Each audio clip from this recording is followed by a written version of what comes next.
जय हिंद दोस्तों।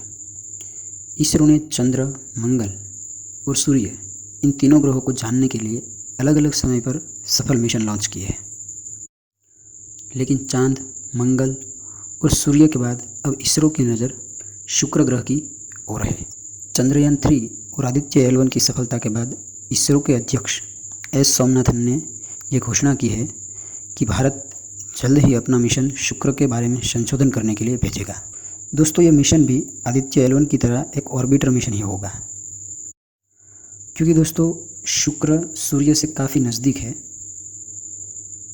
और सूर्य से काफ़ी नज़दीक होने के साथ साथ शुक्र ग्रह के ऊपर एसिड की बारिश भी होती है, जिसके कारण उसकी सतह पर मिशन भेजना इस वक्त के लिए संभव नहीं है।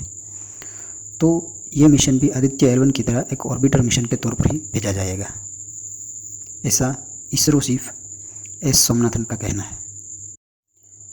दोस्तों, मिशन शुक्रयान के बारे में जानने से पहले शुक्र ग्रह के बारे में थोड़ी जानकारी ले लें तो इस पूरे टॉपिक को समझने के लिए थोड़ा आसान हो जाएगा। दोस्तों, सौरमंडल में सूरज और चंद्रमा के बाद तीसरा सबसे ज़्यादा चमकने वाला ग्रह है शुक्र। शुक्र और पृथ्वी आकार और रचना में लगभग एक जैसे ही है। शुक्र का कुल क्षेत्रफल पृथ्वी जितना ही यानी पृथ्वी से थोड़ा ही कम है, यानी कि शुक्र और पृथ्वी दोनों लगभग एक समान जैसे हैं क्षेत्रफल और रचना के बारे में। दोस्तों, शुक्र का आकार और रचना पृथ्वी जैसा होने के कारण उसे पृथ्वी की जुड़वा बहन भी कहा जाता है। पृथ्वी से शुक्र की दूरी लगभग 4 करोड़ 10 लाख किलोमीटर की बताई जाती है। शुक्र की आयु भी पृथ्वी की जितनी ही, यानी कि शुक्र और पृथ्वी दोनों की आयु लगभग 450 करोड़ साल बताई जाती है। यानी ब्रह्मांड में जब पृथ्वी का जन्म हुआ था उसी वक्त शुक्र ग्रह का भी जन्म हुआ था। शुक्र, जो कि पृथ्वी की तुलना में सूर्य से ज़्यादा नज़दीक होने के कारण शुक्र का तापमान पृथ्वी से कई गुना ज़्यादा होता है। शुक्र की सतह का तापमान लगभग 460 डिग्री सेंटीग्रेड से ज़्यादा का बताया जाता है, जिसकी वजह से शुक्र की सतह पर मिशन भेजना अभी के लिए शक्य नहीं है। शायद आने वाले सालों में भेजा जा सकता है, ऐसा वैज्ञानिकों का कहना है। शुक्र के वातावरण की बात करें तो 96.5% कार्बन डाइऑक्साइड, 3.0% नाइट्रोजन और बाकी सल्फर डाइऑक्साइड, आर्गोन जैसे कुछ वायु वातावरण में उपलब्ध है। दोस्तों, शुक्र ग्रह के वातावरण में कार्बन डाइऑक्साइड का प्रमाण ज़्यादा होने के कारण वहाँ पर सल्फ्यूरिक एसिड के बादल बनते हैं और इन बादलों की ऊंचाई लगभग 50 किलोमीटर तक की होती है, जिसके कारण वहाँ पर एसिड की बारिश भी होती है। अब एसिडिक बादलों और वातावरण की वजह से वहाँ पर वातावरण का दबाव पृथ्वी से 100 गुना ज़्यादा होने का अनुमान लगाया जाता है। तो ऐसे वातावरण को भेद कर शुक्र की सतह पर किसी एयरक्राफ्ट मिशन को भेजना लगभग बहुत ही कठिन काम है, जिसकी वजह से शुक्रयान को एक ऑर्बिटर मिशन के तौर पर भेजा जाएगा, जो कि शुक्र के आसपास चक्कर लगाकर उसकी माहिती पृथ्वी पर भेजेगा।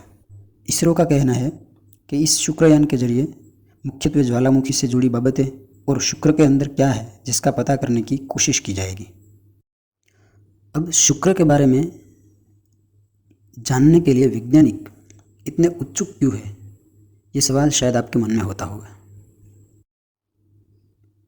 तो दोस्तों, कुछ समय पहले ब्रिटिश के वैज्ञानिकों ने यह दावा किया था कि शुक्र ग्रह पर फॉस्फीन नाम का गैस मिला है, जिसके ज़रिए वैज्ञानिकों का दावा है कि शायद वहाँ पर पहले जीवन था, क्योंकि फॉस्फीन जो कि पृथ्वी पर जैविक गतिविधि से जुड़ा हुआ एक अणु है, जिसकी वजह से शुक्र को जानने में वैज्ञानिकों की रुचि बढ़ रही है।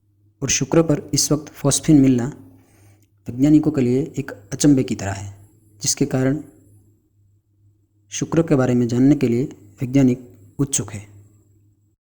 हालांकि इस वक्त शुक्र पर जीवन होने का कोई दावा नहीं किया गया, पर संभावनाएं व्यक्त की गई है कि शायद पहले शुक्र पर जीवन हो सकता था।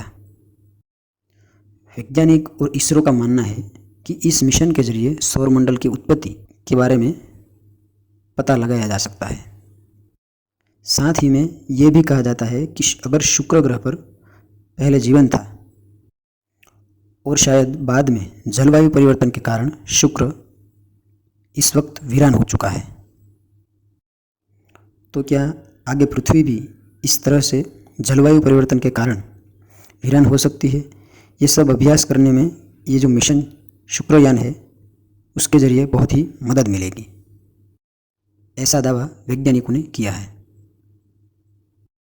अब दोस्तों, शुक्रयान का महत्व आप इस बात से भी समझ सकते हैं कि जहां इसरो ने आदित्य L1 पर 400 करोड़ और चंद्रयान पर 600 करोड़ खर्च किए, वहीं शुक्रयान पर 1000 करोड़ से ज़्यादा का खर्चा होने की संभावना इसरो के द्वारा व्यक्त की गई है। इस बात से आप अंदाज़ा लगा सकते हैं कि इसरो के लिए ये मिशन बहुत ही महत्वपूर्ण है। दोस्तों, भारत से पहले European space agency, NASA, Japan ये सब अपने मिशन शुक्र पर भेज चुके हैं, यानी कि एक ऑर्बिटर मिशन भेज चुके हैं, और अब हमारा भारत भी इस यादी में शामिल हो जाएगा। इस वक्त इसरो का प्लान है कि 2024 के वर्ष में शुक्रयान भेज देंगे, लेकिन अगर 2024 में नहीं हुआ तो 2031 में भेजने के लिए पोस्टपोन करेंगे। तो दोस्तों, ये माहिती अगर आपको अच्छी लगी हो तो इसे शेयर ज़रूर करें। मिलते हैं एक नए टॉपिक के साथ, तब तक के लिए जय हिंद।